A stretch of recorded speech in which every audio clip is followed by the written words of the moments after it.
महिला आरक्षण के समर्थन में आज भोपाल से लेकर रायपुर तक बीजेपी ने अपनी अपनी आक्रोश रैलियां निकाली। इन आक्रोश रैलियों की अगुवाई भोपाल में सीएम डॉक्टर मोहन यादव तो रायपुर में विष्णुदेव साय ने की। दोनों नेताओं ने इन रैलियों में कांग्रेस और सभी विरोधी पार्टियों को महिला विरोधी कहकर अनेक गंभीर आरोप लगाए। देखिए क्या क्या हुआ बीजेपी की इन आक्रोश रैलियों में, हमारी इस रिपोर्ट। हर जोर जुल्म की टक्कर में, हर जोर जुल्म की टक्कर में, अरे अभी तो ये अंगड़ाई है, अरे अभी तो ये अंगड़ाई है, अभी तो ये अंगड़ाई है, आगे और लड़ाई है। इस नारे के साथ बीजेपी पूरे देश में नारी शक्ति वंदन अधिनियम के समर्थन और लोकसभा में संशोधन बिल पास नहीं हो पाने के विरोध में रैली निकाल रही है।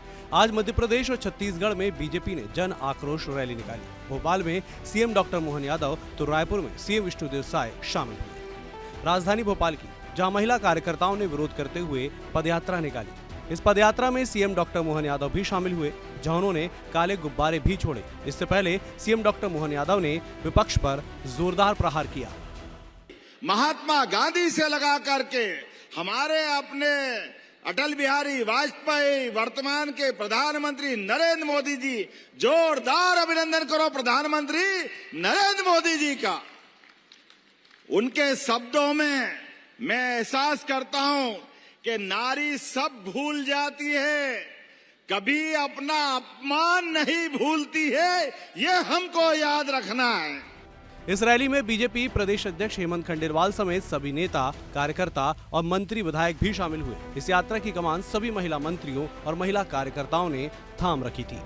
नारी शक्ति यानी महिलाओं की ताकत क्या है, उसको आज बताने के लिए तमाम जो महिलाएं हैं वो अब सड़कों पर उतरी है। मैं और माननीय अध्यक्ष हेमंत खंडेलवाल जी, हम सब आक्रोश करने आए। कांग्रेस और उनके लोगों ने धोखा किया, इसकी कीमत उनको चुकाना पड़ेगी। बहनों के हक की ये यात्रा है, घर तक ये आक्रोश पहुंच रहा है। सरकार पूरी तरह से बहनों के साथ है, भाजपा बहनों के साथ है और कांग्रेस के इस छल का बदला बहनें चुकाएंगी।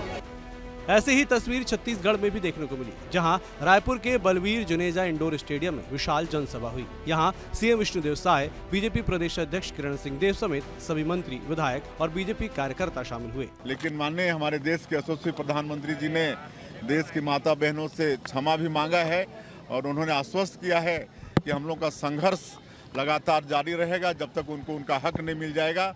और आज हमारे छत्तीसगढ़ में भी हमारे यहाँ की माताएं बहनें आक्रोश रैली यहाँ पर निकाली। महिला आरक्षण बिल को लेकर आज भारतीय जनता पार्टी सड़कों पर उतर आई है। महिलाओं के साथ में यहाँ पर देख सकते हैं। आज हमारी मातृशक्ति सड़कों पर उतरी है। हमारी माता बहनों की उन्नति को रोकने के उद्देश्य से इस बिल को गिरा दिया है। अरे बिल पास नहीं होने दे गया। हमारे आधी आबादी है देश में, हमारी बहनों की, उनके अधिकारों को लेकर उसकी चिंता आदरणीय प्रधानमंत्री जी ने की। हम महिलाएं आने वाले समय में उनको सबक सिखाने के लिए तैयार हैं।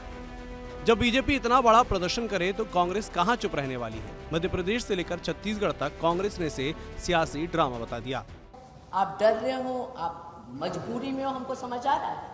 तो क्या ये नौटंकी उससे परे अपने आप को महिला हितैषी बताने का एक प्रयास था, या चुनाव में तमिलनाडु और वेस्ट बंगाल के महिला वोटर्स को इन्फ्लुएंस करने का और झूठ बोल के विपक्ष को बदनाम करने का एक प्रयास था।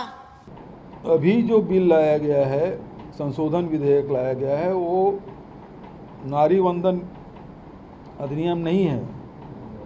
महिला आरक्षण बिल के आड़ में एक परसिमन का बिल है और जिसका वो हल्ला कर रहे हैं। कुल मिलाकर नारी शक्ति वंदन अधिनियम को लेकर सियासत अब खुलकर सड़क पर आ चुकी है। मध्य प्रदेश से लेकर छत्तीसगढ़ तक उठी ये राजनीतिक तपिश आने वाले चुनावी माहौल को और गरमाने के संकेत दे रही है। अब देखना होगा कि ये मुद्दा जन भावनाओं को कितना प्रभावित करता है। ब्यूरो रिपोर्ट, विस्तार न्यूज। तो नारी शक्ति वंदन अधिनियम को लेकर सियासत अब खुलकर सड़कों पर आ गई है। मध्य प्रदेश से लेकर छत्तीसगढ़ तक बीजेपी की जन आक्रोश रैली ने जहां राजनीतिक माहौल को गरमा दिया है, तो वहीं कांग्रेस भी हमलावर नजर आ रही है। एक तरफ महिला आरक्षण के समर्थन में शक्ति प्रदर्शन तो दूसरी तरफ इसके पीछे की मंशा पर सवाल उठ रहे हैं। ऐसे में ये मुद्दा अब सिर्फ संसद तक नहीं बल्कि सड़क पर आकर बड़ा राजनीतिक मुद्दा बन गया है।